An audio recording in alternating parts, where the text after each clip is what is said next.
আসসালামু আলাইকুম, ঈদ মোবারক ডিয়ার ভবঘুরেবাসী। কেমন আছেন আপনারা সবাই? লাস্ট অনেক দিন কোনো ব্লগ নিয়ে আসতে পারি নাই, ঈদের ব্যস্ততা, কাজের ব্যস্ততা, সব কিছুর জন্য। আজকে হচ্ছে ঈদের দ্বিতীয় দিন এবং আপনাদের সাথে আজকে টাটকা ব্লগটাই শেয়ার করব। এবং আজকের দিনে ঢাকা শহরে ঘুরে ফিরে যা যা করি সেই ব্যাপারগুলো আপনাদের সাথে শেয়ার করব। এনিওয়ে, এখন যাচ্ছি হচ্ছে তেল নেওয়ার জন্য। আমার তেল প্রায় শেষ, তো তেল নিতে যাব। আপনাদের কাছে ঢাকা শহরের একটা ভালো পেট্রোল পাম্পে নিয়ে যাব।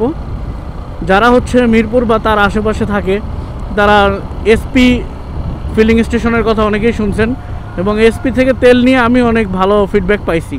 দ্যাটস ওয়াই আমি এসপিতে যাচ্ছি। চলেন আপনাদেরকে নিয়ে যাই এবং আগে ট্যাঙ্কি ফুল করি, তারপরে কথা হবে।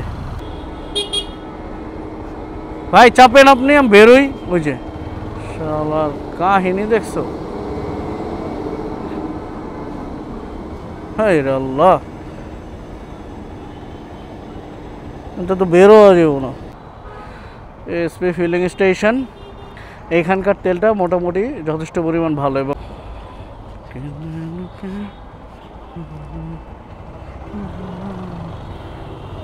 সালাম দেওয়া লাভ নাই, বকশিস সবাইকে বকশিস দিব। এই এসপি ফিলিং স্টেশনের তেলটা যথেষ্ট পরিমাণ ভালো। এসপি থেকে ট্যাঙ্কি ফুল করে এখন বের হয়ে গেলাম। আপনারা যারা মিরপুর বা গাবতলী এর আশেপাশে থাকেন তারা এসপি থেকে ফুয়েল লোড করতে পারেন। এদের তেলটা আসলে অনেক ভালো। মোটামুটি আমি ভালো ফিডব্যাক পাইছি, বিধে হচ্ছে আপনাদের সাথে এই কথাগুলো শেয়ার করলাম। এখন গন্তব্য হচ্ছে একটু চন্দ্রিমা উদ্যান, ওখানে যাব। আর আজকে ঢাকা শহরটা যথেষ্ট পরিমাণ ফাঁকাই মনে হইতেছে। এই যে যারা ময়লাওয়ালা আছে, আসলে এরা ময়লাওয়ালা না বলে এদেরকে বলা উচিত পরিষ্কারওয়ালা। আমরা নিজেরাই হচ্ছে ময়লাওয়ালা। আমরা ময়লা করি, তারা পরিষ্কার করে। তারা কিভাবে ময়লাওয়ালা হয়? তাদেরকে আসলে ডাকা উচিত পরিষ্কারওয়ালা। ময়লাওয়ালা আমরা নিজেরা। এই মানুষগুলোর কোনো ঈদে বন্ধ নাই। একদম ঈদের দিন সকালবেলা থেকে পরিষ্কার পরিচ্ছন্নতার কাজ শুরু করে এবং তারা করতেই থাকে। এই যে ঢাকা শহরে একটা জায়গার মধ্যে কোনো গোবর নাই, ময়লা নাই, কোনো গরুর মলমূত্রের গন্ধ নাই। এই জিনিসগুলো খুবই ভালো লাগে। তো এগুলো করে কারা? এই লোকগুলাই করে, সিটি কর্পোরেশনের লোকগুলাই করে, যাদেরকে আমরা ময়লাওয়ালা বলে থাকি। এনিওয়ে, আমি চাই তাদের যথাযথ সম্মান এবং যথাযথ কর্মের প্রতি সম্মান যাতে আমরা দেখাইতে পারি।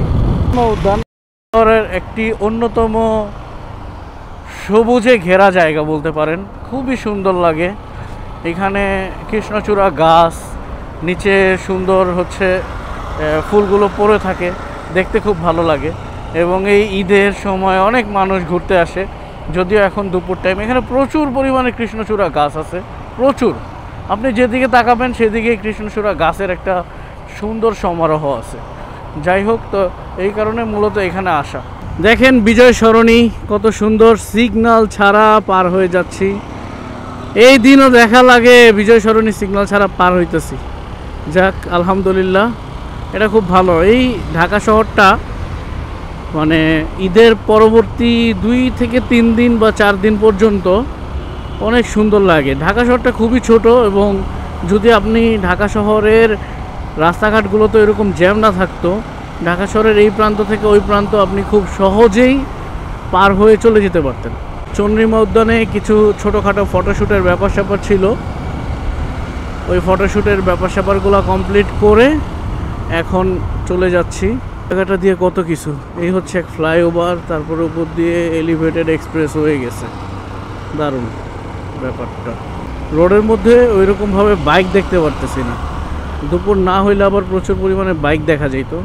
আজকে গরমও পড়ছে প্রচুর। ঈদের দ্বিতীয় দিন মোটামুটি মানে উল্লেখযোগ্য হারে গরম পড়ছে। এত সুন্দর ফাঁকা ঢাকা, কী যে ভালো লাগে, কী যে ভালো লাগে বলার মতো না। ঢাকার বাসিন্দাদের মধ্যে যারা চাকরিজীবী আছে, অফিস আদালত করে, এদের কাছে এই যে এরকম নির্ভেজাল জঞ্জাট মুক্ত একটা ঢাকা শহর, এই জিনিসটা একদম বলতে গেলে রসগোল্লার মতো মধু মধু মধু। ঠিক আছে, তো যাই হোক, খুব ভালো লাগার একটা ব্যাপার স্যাপার ঘটতেছে যে এত সুন্দর ঢাকা পেয়ে আমার তো উঠতে মন চাইতেছে। আপনাদের সাথে শুধুমাত্র আজকে কথার থেকে বেশি দেখানো হবে খালি ঢাকার সৌন্দর্য। অসাধারণ সৌন্দর্য খালি ঢাকাটা, এত ভালো লাগে বলার মতো না। এবং আপনার যে কোনো জায়গায় মন চাইলেও এক টান দিয়ে চলে গেলেন, এটা খুবই আনন্দদায়ক। ঢাকার মতো রাস্তায় 70 স্পিড উঠে চালানো, এটা কিন্তু বিশাল ব্যাপার, বিশাল ব্যাপার। তাও আবার যে কর্মচাঞ্চল্য জায়গাগুলো আছে সেই জায়গাগুলোতে। চোখের পলকে চলে আসলাম ঢাকার এই প্রান্ত থেকে ওই প্রান্ত। একটু আগে গুলিস্তান ক্রস করে আসলাম। আজকে যেন কি হয়েছে, আমার ক্যামেরা অফ করলে আর অন করতে মনে থাকে না। তো গুলিস্তানের মধ্যে আজকে ঈদের দ্বিতীয় দিন খুব বাজে রকমের জ্যাম। তো গুলিস্তানটাকে অ্যাভয়েড করে এদিক সেদিক করে চিপা চাপা দিয়ে বের হয়ে চলে আসলাম। এখন আসি হচ্ছে পুরান ঢাকা, নবাবপুর। এই জায়গাটা মোটামুটি নিরিবিলি আছে, বাট কিছু কিছু জায়গা এখন পর্যন্ত অপরিষ্কার, বা সিটি কর্পোরেশনের গাড়ি এই জায়গার ময়লাগুলোকে এখন পর্যন্ত ক্লিন করে নেই। এটা দেখে একটু খারাপ লাগলো। তারপরও সব জায়গায় কাজ চলতেছে, এমন না কাজ বন্ধ হয়ে আছে। সিটি কর্পোরেশনের লোকেরা রাস্তার মধ্যে ব্যাপক পরিমাণে কাজকর্ম করতেছে, তাদের কাজ থেমে নেই, আপনারা দেখতে পাচ্ছেন। হয়তো এখানে আর পুরান ঢাকাতে প্রায় আপনার ধরেন 100 জনের মধ্যে 5 জন থাকে যারা কিনা কোরবানিদের একদিন পরে কোরবানি দেয়, মানে কোরবানিদের দ্বিতীয় দিন কোরবানি দেয়। তো ওই কারণে এই যে এখানে একটু আগে কোরবানি হয়েছে বলতে না বলতে দেখলাম। তো এই কারণে এইখানে হচ্ছে বজ্র অপসারণটা আপনার করাটা সহজ হয় না। কেউ দ্বিতীয় দিন দেয়, কেউ দিতেছে তৃতীয় দিন, এরকমভাবে চলতে থাকে কয়েকটা দিন। এই জন্য এখানে একটু মাঝে মধ্যে নোংরাটা থেকে যায়, বা পরিষ্কার করার পরেও থেকে যায়।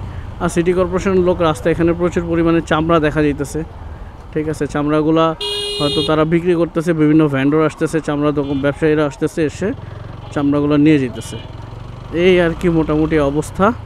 এখন আমরা পুরান ঢাকাতে ঢুকে গেছি, এবং ওল্ড টাউন ভাইবস একটা তো থাকেই, সেটা আপনারা দেখতে পারবেন, বা আমি দেখাবো আপনাদেরকে বিকেলবেলা অথবা সন্ধ্যার পরে। যাই হোক, ঈদের ছোটোখাটো একটা ব্লগ নিয়ে অনেক দিন পরে আসলাম আপনাদের সাথে। ঢাকা শহরের রোড সিচুয়েশন। এখন আমি আছি রায়শাহবাজার মোড়। এই রায়শাহবাজার মোড় থেকে চলে যাব আমি রঘুনাথ দাস লেন। যাই হোক, কথা আর বাড়াবো না, আজকের মতো আল্লাহ হাফেজ। দেখা হবে নতুন কোনো ভ্লগে। আপনারা আমার চ্যানেলটাকে কেন সাবস্ক্রাইব করেন না?